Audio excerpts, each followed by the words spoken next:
ఆ రోజు మన చిన్ని కృష్ణుడు కళ్లలో ఒక కొత్త నాటీ స్పార్క్ మెరిసింది.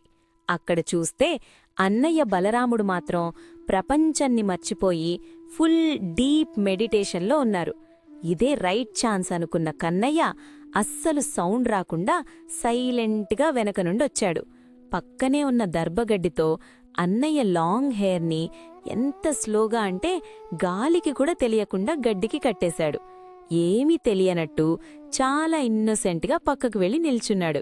ఇంతలో బలరాముడు కళ్ళు తెరిచి పైకి లేవడానికి ట్రై చేశారు.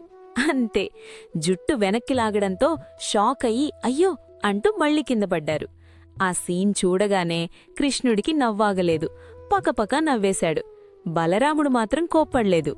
జస్ట్ స్మైల్ చేస్తూ ఇది పక్కా నీ పనే కదా కన్నయ్యా అన్నారు.